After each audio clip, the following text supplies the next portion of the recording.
नमस्कार, मी डॉक्टर प्रमोद पोळ।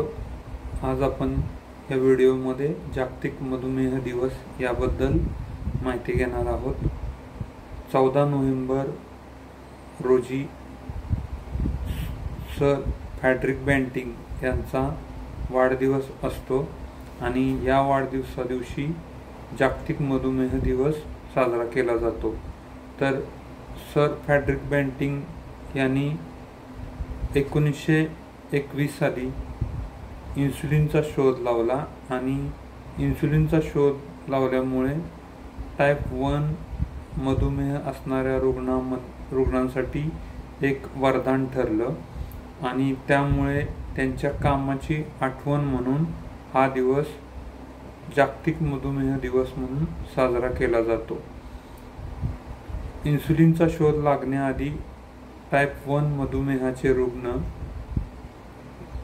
लवकरच मृत्युमुखी पडत असत आणि त्यामुळे त्यांच्यासाठी इन्सुलिनचा शोध लावणं अतिशय महत्त्वाचं होतं।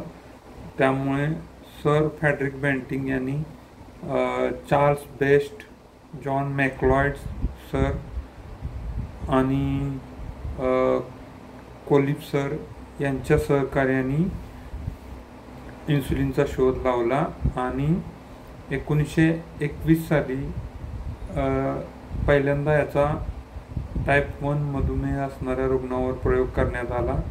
त्यामुळे तिथून पुढे टाईप 1 जे मधुमेह होते त्यांच्या मृत्यूचे प्रमाण फार कमी झाले आणि त्याच्यानंतर सर फ्रेडरिक बँटिंग यांना या कामासाठी नोबेल पारितोषिकही प्रदान करण्यात आले।